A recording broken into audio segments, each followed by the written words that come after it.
Good morning students, class 10। कैसे हो बच्चों आप लोग? स्टूडेंट्स, चैप्टर 2 हमारा चल रहा था acid base and salts and I am Rahul Gupta, your science expert. Students, channel आपने सब्सक्राइब नहीं किया तो चैनल को सब्सक्राइब करें। Channel name chemistry amazing world. और let's start chapter 2 acid base and salts. One by one आपको इसमें स्टडी करना है टॉपिक्स के बेस पर, और उसके बाद इन्हें अपनी कॉपी में भी नोट डाउन करना है। So students, just ready with your notebook and pens and note down continuously when I am teaching you and when I am telling about the topics. So students, let's start chapter 2 acid base and salts. These are the topics of your chapter 2: acids, base, physical properties of acid and base, chemical properties of acid and base, pH and its biological importance and indicators. So students, आप ये topics note कर लीजिए अपने page number first पर ही chapter 2 के। उसके बाद बात करते हैं स्टूडेंट्स, आपको पता है कि जितने भी केमिकल सब्सटेंस होते हैं उनका किसी न किसी टाइप का नेचर रहता है, चाहे वो एसिडिक हो, बेसिक हो, न्यूट्रल हो। ठीक है स्टूडेंट्स, हम चाहे जो भी सब्सटेंस हम यूज कर रहे हो उसमें कुछ ना कुछ नेचर रहता है। किसी का एसिडिक टेस्ट होता है यानी खट्टा टेस्ट होता है, किसी का बेसिक यानी कसैला टेस्ट होता है, कुछ न्यूट्रल होते हैं जिनका कोई टेस्ट नहीं होता। ठीक है स्टूडेंट्स, केमिकल सब्सटेंस में हमारे एसिड्स भी आते हैं, बेस भी आते हैं, सॉल्ट्स भी आते हैं। एसिड्स जो होते हैं वो एसिडिक नेचर रिप्रेजेंट करते हैं, बेस जो होते हैं वो बेसिक नेचर रिप्रेजेंट करते हैं, और जिनकी पीएच वैल्यू 7 रहती है वो न्यूट्रल होते हैं। पीएच वैल्यू के बारे में अभी आप स्टडी करेंगे। देखिए, जितनी भी एसिडिक और बेसिक और न्यूट्रल है, मोस्टली उन सबको उनके टेस्ट के बेस पर आप अलग अलग सेपरेट करते हैं। सो स्टूडेंट्स, पहले जो थॉट थी कि सब्सटेंसेस के बारे में, उन थॉट्स में सब्सटेंस को माना जाता था कि एसिड्स वो होते हैं जिनका टेस्ट जो है वो खट्टा होता है, जो ब्लू लिटमस को रेड में कन्वर्ट कर देते हैं, और कॉरेसिव नेचर रिप्रेजेंट करते हैं। कॉरेसिव से मतलब क्या होता है कि वो किसी भी चीज को बर्न करने की पावर रखते हैं। लाइक आप बात करेंगे, देखिए घरों में यूज होने वाली जो बैटरीज होती हैं उनमें होता है तेजाब यानी कि सल्फ्यूरिक एसिड। वो सल्फ्यूरिक एसिड इतना हार्ड होता है कि वो कॉरेसिव नेचर रिप्रेजेंट करता है। यदि हमारा हाथ उसमें अटैचमेंट आ जाएगा, किसी भी तरीके से कोई स्क्रीन हमारी अटैचमेंट में आएगी, तो वो क्या करेगा, उसे स्क्रीन को बर्न कर देगा, यानी कि वहां पर आपका छाला वगैरह पड़ जाएगा। तो वो क्या करता है, कॉरेसिव नेचर रिप्रेजेंट करता है। अब नेचर की जो हम बात कर लेते हैं, नेचर क्या होता है, जैसे हर पर्सन का अपना अपना अलग अलग नेचर होता है, ऐसी जितना केमिस्ट्री सब्सटेंस होते हैं उन सब्सटेंसेस का भी नेचर बिल्कुल अलग अलग होता है। वो एसिडिक भी नेचर रिप्रेजेंट करते हैं, बेसिक नेचर भी, और न्यूट्रल नेचर भी रिप्रेजेंट करते हैं। जैसे कि वाटर की बात करें तो यदि वाटर प्योर फॉर्म में होता है तो उसका कोई टेस्ट नहीं होता है। जैसे कि आपने एक्वाफियर वगैरह से आप वाटर प्यूरिफाई करते हैं, वाटर प्यूरिफाई करने के बाद क्या होता है, उसका नेचर जो होता है वो न्यूट्रल हो जाता है। रीजन क्या है, उसके अंदर जो प्रेजेंट मिनरल्स होते हैं जो उसे एसिडिक रिप्रेजेंट करने देते हैं, वो मिनरल्स वहां से फिनिश हो जाते हैं, और वो क्या करते हैं, न्यूट्रल वैल्यू को रिप्रेजेंट कर देता है। ठीक है स्टूडेंट्स, इसे नोट कर लीजिए अभी फटाफट, और ऐसा चाहे तो आप फिगर भी बना सकते हैं।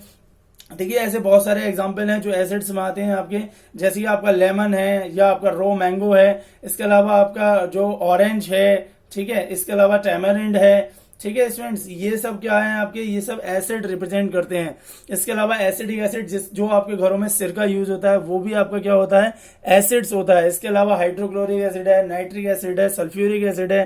ठीक है, तो ये सब क्या है, एसिड्स होते हैं। अभी इनके बारे में वन बाय वन हम डिस्कशन करेंगे, एक एक करके पढ़ते चले जाएंगे। So students, note down this type and you can make the figure for the example of acids. Note कर लिया स्टूडेंट्स आप लोगों ने इसे? चाहे तो आप स्क्रीनशॉट भी ले सकते हैं। देखिए, जितने भी मैक्सिमम फ्रूट्स रहते हैं वो सब अधिकतर क्या करते हैं, कुछ ना कुछ शॉर्ट टेस्ट रखते हैं, यानी उसके अंदर कुछ ना कुछ एसिड्स प्रेजेंट होता है। और मोस्टली जिनमें सबसे ज्यादा आपका एसिड्स होता है वो lemon.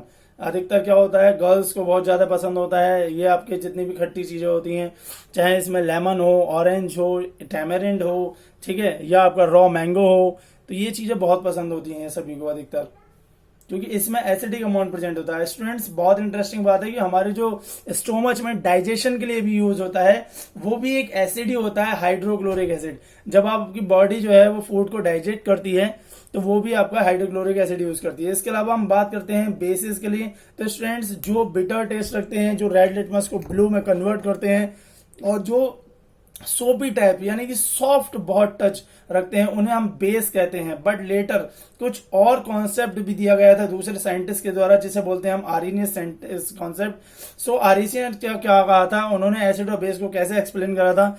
Students, according to the it's acids are those that when dissolve in water give an hydrogen ion. Mostly जितने भी एसिड्स होते हैं वो वाटर के साथ रिएक्शन करने पर क्या करते हैं, हाइड्रोजन आयन देते हैं। जैसे हाइड्रोक्लोरिक एसिड्स है, सल्फ्यूरिक एसिड है, नाइट्रिक एसिड है, फास्फोरिक एसिड है, कार्बनिक एसिड्स है, ये सब एसिड्स क्या है, इनमें एच आयन प्रेजेंट होते हैं। जब आप वाटर में डिसॉल्व करते हैं इनमें, तो वो एच आयन क्या करते हैं, हाइड्रोजन आयन देते हैं, और वो हाइड्रोजन आयन ही इलेक्ट्रिसिटी कंडक्ट करने का वर्क देते हैं। जैसे HCl के फॉर्मूले की बात करें तो HCl क्या है, H प्लस और Cl माइनस से मिलकर बना है। ऐसी सल्फ्यूरिक एसिड है H2SO4, वो भी 2H प्लस और SO4 2 माइनस से मिलकर बना हुआ है। नाइट्रिक एसिड की बात करें तो नाइट्रिक एसिड भी H प्लस और NO3 माइनस से मिलकर बना है। फास्फोरिक एसिड की बात करें तो H3PO4 होता है फॉर्मूला, ठीक है स्टूडेंट्स। तो H3PO4 क्या होता है, इसमें 3 H आयन प्रेजेंट होते हैं आपके, और कार्बनिक एसिड होता है H2CO3, इसमें 2 H आयन प्रेजेंट होते हैं। So these are all the acids because they gives on dissolving in water hydrogen ion. ये सब डिसॉल्व करने पर वाटर में क्या देंगे, हाइड्रोजन आयन देंगे। आप इसका भी स्क्रीनशॉट ले लीजिए, नोट डाउन कर लीजिए स्टूडेंट्स, ठीक है स्टूडेंट्स। बस इसमें कॉमन क्या है, सब में H आयन भी है, ठीक है स्टूडेंट्स, सभी में H आयन प्रेजेंट है, यानी कि ये सब हाइड्रोजन आयन आपको वाटर में डिसॉल्व होने पर देंगे। एक बात और ध्यान समझ लीजिए, क्योंकि इसमें वाटर की इंपॉर्टेंस बहुत जरूरी है। वाटर के बिना ये कुछ भी नहीं प्रोवाइड करेंगे। देखिए HCl को यदि हम ब्रेक करेंगे तो H प्लस आयन और Cl माइनस आयन में कन्वर्ट हो जाएगा, यानी कि वो H आयन दे रहा है। H2O की बात करेंगे तो H2O क्या करेगा, वो H आयन रिसीव कर लेगा और बना लेगा H3O प्लस आयन, यानी कि ये हाइड्रोनियम आयन होता है। H3O प्लस हाइड्रोनियम आयन बन जाएगा H आयन रिसीव करने के बाद वाटर में। क्या समझ में आ रहा है आपको, हाइड्रोनियम आयन बनेगा स्टूडेंट, समझ में आ रहा है ना। वाटर क्या करेगा, उस H आयन को रिसीव कर लेगा और बन जाएगा हाइड्रोनियम आयन। इस रिएक्शन को आप एग्जाम्पल की फॉर्म में लिख सकते हैं, ठीक है स्टूडेंट्स। जब HCl रिएक्शन करता है वाटर के साथ तो बना देता है हाइड्रोनियम आयन, और क्लोरीन आयन की फॉर्म में वो अलग हो जाता है। इसे भी आप फिगर में बना सकते हैं, बिल्कुल बहुत अच्छा लगेगा फिगर में आप बनाएंगे, क्योंकि फिगर में बनाने से यह होगा आपको इजीली समझ में आ जाएगा कि किस किस तरीके से कौन कौन से ब्रेकअप होते हैं स्टूडेंट्स, ठीक है स्टूडेंट्स। सो स्टूडेंट्स, बिल्कुल समझ में आ रहा होगा आपको। देखिए इसमें आपको बिल्कुल क्लियर कर जाएगा एक एक कॉन्सेप्ट, ठीक है। ये जरूरी नहीं है आपकी बुक में दिया हो, बट आपकी बुक में कॉन्सेप्ट ना देकर डायरेक्ट उन्होंने सीधे पूछ लिया गया है कि यदि हम एसिड्स वाटर में डिसॉल्व ना करें तब क्या होता है, तब वो इलेक्ट्रिसिटी कंडक्ट करता है या नहीं करता। स्टूडेंट्स, ये बहुत एक कॉमन बात है कि यदि वाटर में हम एसिड्स को या बेसिस को डिसॉल्व नहीं करते हैं तो वो आपका इलेक्ट्रिसिटी कंडक्ट नहीं करेगा। बेस की डेफिनेशन देख लीजिए, according to it's bases are those that when dissolved in water gives hydroxide ion. यानी बेस जब वाटर में आप डिसॉल्व करते हैं तो वो क्या देते हैं, हाइड्रोक्साइड आयन देते हैं। हाइड्रोक्साइड होता है OH आयन, जैसे example calcium hydroxide, magnesium oxide. अब देखिए स्टूडेंट्स, आपने वहां पर देखा था कि एसिड्स क्या दे रहे थे, H प्लस आयन दे रहे थे, बेस क्या देंगे, OH आयन माइनस आयन देंगे।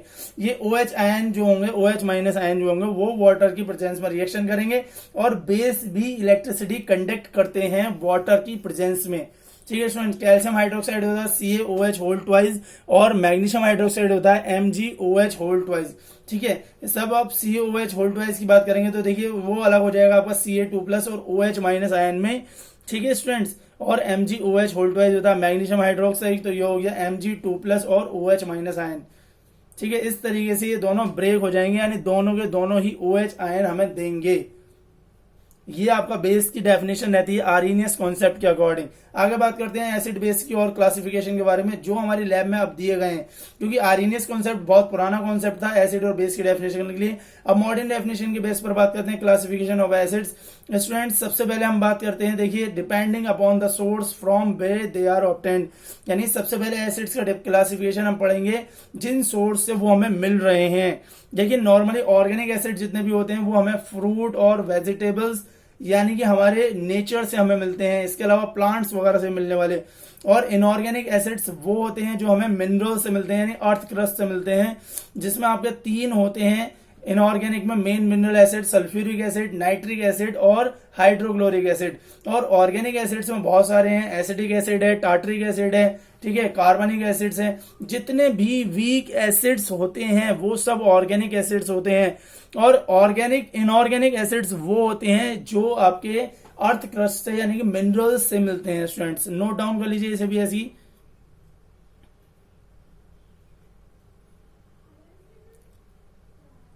स्टूडेंट समझ में आया स्टूडेंट्स आपको? चलिए आप ऑर्गेनिक एसिड्स के एग्जांपल के बेस पर बात कर लेते हैं। That are obtained from plants and minerals, यानी कि प्लांट्स एंड एनिमल्स, जो प्लांट्स और एनिमल से मिलते हैं उन्हें हम कहते हैं ऑर्गेनिक एसिड। जैसे टमाटो से मिलता है ऑक्जेलिक एसिड, एप्पल से मिलता है मैलिक एसिड, लेमन से मिलता है सिट्रिक एसिड। ये आपको याद भी रखना है कि लेमन से कौन सा एसिड मिलता है, एप्पल से कौन सा एसिड मिलता है, टमाटो से कौन सा एसिड मिलता है। टमाटो से मिलता है ऑक्जेलिक, एप्पल से मिलता है मैलिक, लेमन से मिलता है citric acids. So note down just in copies organic acids which is formed by the fruits और वेजिटेबल्स, यानी प्लांट्स और मिनरल्स से। इनमें ऑर्गेनिक एसिड्स की बात करते हैं तो देखिए इनऑर्गेनिक एसिड्स वो एसिड्स होते हैं जो हमें मिनरल्स से मिलते हैं। मिनरल्स हमें कहां से मिलते हैं? अर्थ से मिलते हैं। So inorganic acids are those that there are obtained from mineral present in earth. Example nitric, sulphuric, carbonic. Nitric acid HNO3, sulphuric acid H2SO4 और कार्बनिक एसिड H2CO3। ठीक है स्टूडेंट्स, इसके अलावा आपका देखिए सल्फ्यूरिक एसिड की जगह सल्फ्यूरस एसिड भी होता है। सल्फ्यूरस एसिड का फॉर्मूला होता है H2SO3 और नाइट्रिक एसिड के साथ साथ नाइट्रस एसिड भी होता है, उसका फॉर्मूला होता है HNO2। चलिए आगे बात करते हैं classification of acid on the basis of strength. So strength, यदि हम स्ट्रेंथ ऑफ बेस के बेस पर बात करें तो देखिए स्ट्रेंथ क्या होती है? Strength it is the amount of hydrogen ion given when acid is dissolved in water, यानी कि वो स्ट्रेंथ हाइड्रोजन आयन की जो एसिड्स में वाटर की डिसॉल्व होती है। अब नॉर्मली आपके जो एसिड्स होते हैं वो स्ट्रॉन्ग एसिड्स और वीक एसिड दो टाइप के होते हैं। आपके स्ट्रॉन्ग एसिड्स आपके जिनमें ज्यादा आपका हाइड्रोजन आयन रहता है, वीक एसिड्स जिनमें हाइड्रोजन आयन आपके कम प्रेजेंट होते हैं। तो यदि हम स्ट्रेंथ की बेस पर बात करें तो स्ट्रेंथ जो ज्यादा हाइड्रोजन आयन देगा वही एसिड्स में, वही जो होगा एसिड वो स्ट्रॉन्ग एसिड्स होगा। ठीक है स्टूडेंट्स, वो क्या करेगा? ज्यादा आपको अमाउंट ऑफ हाइड्रोजन आयन देगा और यही कहलाती है स्ट्रेंथ एसिड्स के क्लासिफिकेशन में। ठीक है स्टूडेंट्स, वाटर में डिसॉल्व होने पर जो हमें H आयन ज्यादा देगा यानी जिसकी स्ट्रेंथ ज्यादा होगी वो आपके लिए कहलाएगा आपका स्ट्रॉन्ग एसिड्स, और ये उसकी स्ट्रेंथ भी रहती है। वीक एसिड्स रहेगा तो कम हाइड्रोजन आयन देगा, स्ट्रॉन्ग एसिड्स रहेगा तो ज्यादा देगा। ठीक है स्टूडेंट्स, जब आप किसी भी एसिड को वाटर की प्रेजेंस में आप उसे कन्वर्ट करते हैं, यानी कि इलेक्ट्रोलाइसिस, यानी उसे क्या करते हैं? अलग अलग करते हैं, तो H आयन और X आपका जो भी वहां पर X होगा, यानी कि क्लोरीन आयन हो, नाइट्रिक आयन हो, जो भी आयन हो वो अलग हो जाएगा वहां पर। ठीक है स्टूडेंट्स, और स्ट्रॉन्ग एसिड्स वो होते हैं जो कंप्लीटली डिसोशिएट हो जाते हैं आपके, और वीक एसिड्स वो होते हैं जो कंप्लीटली डिसोशिएट नहीं होते, यानी पार्शियली डिसोशिएट होते हैं। स्ट्रॉन्ग एसिड्स आपके कंप्लीटली डिसोशिएट हो जाते हैं और वीक एसिड जो होते हैं वो पार्शियली डिसोशिएट होते हैं। ठीक है स्टूडेंट्स, नोट करते चलिए हाथों हाथ। स्ट्रॉन्ग एसिड्स में लिख लीजिए कंप्लीटली डिसोशिएट और वीक एसिड्स में लिख लीजिए पार्शियली डिसोशिएट। समझ में आ रहा है स्टूडेंट्स? अब बिल्कुल क्लीन दिख रहा होगा आपको, बड़ा बड़ा अक्षरों में आ रहा है, बिल्कुल साफ साफ से नोट करते चले जाइए। ठीक है स्टूडेंट्स, अपने में लिख भी लीजिएगा नीचे, strong acids completely dissociate, weak acid partially dissociate. ठीक है स्टूडेंट्स, ये फिगर थोड़ी उल्टी बन गई है, इधर वाला जो है वो आपका हार्ड था, देखिए यहां पर देख लीजिए। Strong acids it is the acids that completely dissociate into hydrogen ion. जैसे ये एग्जांपल है आपका हाइड्रोक्लोरिक एसिड, सल्फ्यूरिक एसिड, यानी कि हाइड्रोक्लोरिक एसिड जो होते हैं वो आपके कंप्लीटली डिसोशिएट हो जाते हैं, सल्फ्यूरिक एसिड भी। और वीक एसिड्स वो होते हैं जो आपके पार्शियली डिसोशिएट होते हैं, the acids that partially dissociate into hydrogen ion, example carbonic acids. ठीक है स्टूडेंट्स, तो देखिए स्ट्रक्चर वहां पर फिगर आपको उल्टा बन गया था। स्ट्रॉन्ग एसिड्स होते हैं जितने भी आपके इनऑर्गेनिक एसिड्स होते और इनऑर्गेनिक एसिड्स होते हैं वो सब आपके स्ट्रॉन्ग एसिड्स होते हैं। यानी कि आप स्ट्रॉन्ग एसिड्स को ऐसे भी जान सकते हैं मिनरल एसिड्स या आपका इनऑर्गेनिक एसिड्स, और वीक एसिड्स होते हैं आपके ऑर्गेनिक एसिड्स, यानी जो आपको फ्रूट्स वगैरह से मिलते हैं, प्लांट्स वगैरह से मिलते हैं, इन्हें आप कहते हैं वीक एसिड्स। जैसे एग्जांपल है कार्बनिक एसिड, एसिटिक एसिड, ठीक है, टार्टरिक एसिड, मैलिक एसिड, और अभी आपने बहुत सारे पढ़े थे। ठीक है स्टूडेंट्स, ये सब जो आते हैं आपके, ये वीक एसिड्स में आते हैं, जितने भी फ्रूट्स और प्लांट वेजिटेबल्स से आपको मिलते हैं। और स्ट्रॉन्ग एसिड्स वो होते हैं जो आपके अर्थ क्रस्ट से मिलते हैं मिनरल्स की फॉर्म में। ठीक है स्टूडेंट, नोट डाउन कर लीजिए इसे भी, one by one note down करते लिए। चलिए आगे बात करते हैं classification of acids on the basis of water contain in acids. So student, सबसे पहला होता है हमारा डाइल्यूट एसिड और दूसरा होता है कंसंट्रेटेड एसिड। ध्यान रखिएगा, डाइल्यूट एसिड और कंसंट्रेटेड, ये हमारा एसिड्स में वाटर की प्रेजेंस के बेस पर एक्सप्लेनेशन है। देखिए डाइल्यूट एसिड्स की बात करें, it is the acids that has more amount of water in it, यानी जिसके अंदर वाटर का अमाउंट ज्यादा हो उसे हम कहेंगे डाइल्यूट एसिड। ठीक है स्टूडेंट्स, इसमें क्या होगा, वाटर का अमाउंट ज्यादा होगा, एसिड का अमाउंट कम होगा, इसीलिए हम उसे डाइल्यूट कहते हैं। ठीक है, दूसरा होता है कंसंट्रेटेड एसिड। कंसंट्रेटेड एसिड वो होते हैं जिनमें एसिड का अमाउंट ज्यादा होता है बट वाटर का अमाउंट कम होता है, that has less amount of water in it. Like आपने HCl की बात करें तो HCl में जितना कम वाटर होगा वो कंसंट्रेटेड कहलाएगा, यदि ये वाटर का अमाउंट आप बढ़ा देंगे तो वो क्या कहलाएगा, डाइल्यूट एसिड कहलाएगा। ठीक है स्टूडेंट्स, यहां तक ही आपको स्टडी करना है। ओके स्टूडेंट्स, आगे एक क्वेश्चन और देख लीजिए, how one can dilute concentrated acids. हम कंसंट्रेटेड एसिड को डाइल्यूट कैसे करते हैं। देखिए स्टूडेंट्स, कंसंट्रेटेड डाइल्यूट एसिड को आपको यदि डाइल्यूट में कन्वर्ट करना है तो आप क्या करते हैं, कभी भी एसिड को वाटर में मिक्स नहीं करेंगे। आप क्या करेंगे, एक वाटर लेंगे, बीकर में वाटर लेंगे और उसमें धीरे धीरे करके उस एसिड को मिक्स करेंगे और उसे कंटिन्यूसली स्टीयर करते रहेंगे ताकि उसमें वेपर जो है आपकी बहुत ज्यादा कलेक्ट ना हो। So on one dilute concentrated acids by adding concentrated acid slowly in water with continuous steering, यानी कंटिन्यूसली उसे चलाना है वाटर में मिक्स करते समय एसिड्स को। by doing so the heat released is comparatively less and is constantly absorbed by water, और उससे क्या होगा, जो आपकी हीट रिलीज होगी वो कम होगी और वाटर उसे हीट को एब्जॉर्ब कर लेगा। So it prevents the reaction from becoming violent, और उससे क्या रहेगा, आपका जो रिएक्शन हो रही है वो वायलेंट नहीं होगी, यानी बिल्कुल न्यूट्रल हो जाएगी, धीरे धीरे करके रिएक्शन हो जाएगी। स्टूडेंट्स, अब आपको यहीं तक इस क्वेश्चन को नोट करना है आज के लिए। स्टूडेंट्स, यहां तक आपको नोट कर लेना अपनी कॉपी पे। नेक्स्ट इसके बाद एक वीडियो और मिलेगी आपको चैप्टर 2 की। ओके स्टूडेंट्स, आज के लिए यहां तक ही क्लास आपकी। ओके क्लास, यदि आपको वीडियोस मिल रही हैं तो वीडियो तो बहुत अच्छी बात है। यदि चैनल सब्सक्राइब नहीं किया है तो चैनल को जरूर सब्सक्राइब करें। चैनल का नेम है chemistry amazing world. Okay class 10th, good bye class, stay at home, be safe, enjoy with your family. Thank you class.